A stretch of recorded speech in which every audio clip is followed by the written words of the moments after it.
Your career, I was looking over the Billboard charts last night, the history of your career, and there were some surprises in there, frankly, to me, because I'd followed it very closely. I did not realize that you had not had that many #1 records. Right. I mean, your records were all really big hits and gold records, but I guess the Spinners record was a #1, and that was surprising. Yeah, I know. And then, of course, the That's Where Friends Are For. Right. But do you have any? What's the deal on that? I wonder.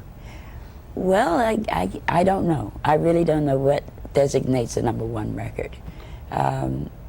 I sold more copies of I Know I'll Never Love This Way Again than I have so far of That's What Friends Are For. And yet, it was not a #1 record. Let me say in prefacing this that you were also in competition at the time with the Beatles and the Rolling Stones and Creedence Clearwater Revival, and they were clogging up the upper regions of the charts, well, so that has a lot to do with it. The British invasion had an awful lot to do with it, not only for me, but every recording artist in the United States at that time.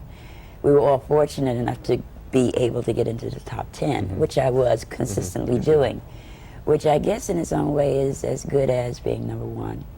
You know, it's like the old saying, the critics don't like you, but the bodies were in the seats. You know what I mean? Right. Show business is a competitive business.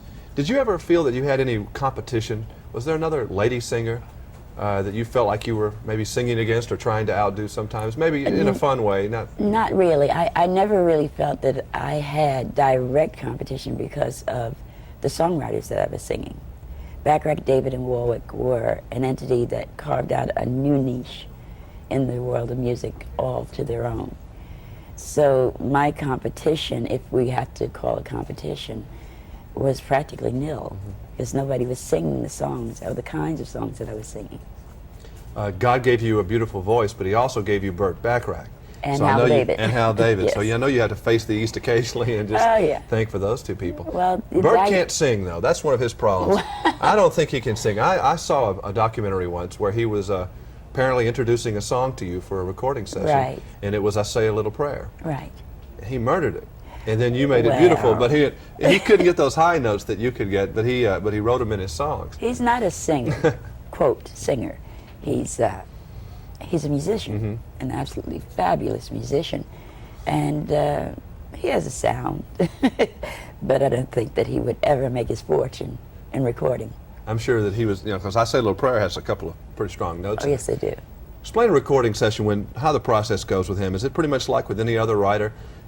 You find a song, or does he more or less go to the piano and introduce it to you and give the little licks that he wants you to have, and then you put your own style to it? Well, when we'll talk about the trio, we called ourselves the Triangle Marriage That Worked. Hal David wrote incredible lyrics, and obviously Bacharach wrote wonderful melodies, and I was the interpreter of both. And we relied basically upon each other's expertise in those areas. Burt is a taskmaster. He wants to hear his notes, which I fully agree with. Any songwriter wants to hear their notes. Hal wants to hear his lyrics. And then they rely upon me to bring Dionne to the both of those, which is sometimes not as easy as most people might think it to be. When you take a song like Promises, Promises, there's not too much you can do with that but sing it as it is. We found a way to do it where it became my song. So everything that Burt and Hal wrote literally was tailor-made for me. It's like a fine suit that's cut on your body. No one wears it as well as you do. And that's basically the way that we worked. In the last few years, you've even recorded with one of the Bee Gees, Heartbreaker, which was a great song. How do you go about going about material now? I mean, it's quite different. You don't have those guys plucking away at the piano for you, making custom clothes. Yeah, well, I still do. Burt and Carol now are writing wonderful songs for me. What has happened, which is wonderful, is that my spectrum has opened up. There's some fabulous songwriters and producers available to me at this point in time.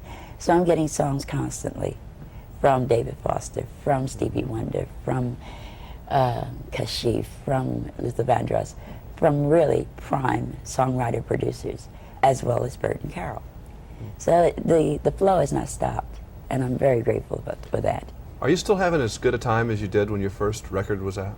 Oh yeah, every single record is an adventure, every single one. Do you enjoy hearing yourself on the radio if you just happen to be surprised? Yeah, it's nice to hear that. I mean, it's still, I'm a recording artist first, and I always will be. You know, that's the way that I started. You know, the performing end of it is a joy. That's that direct to you from me. But hearing that record on the radio is always wonderful.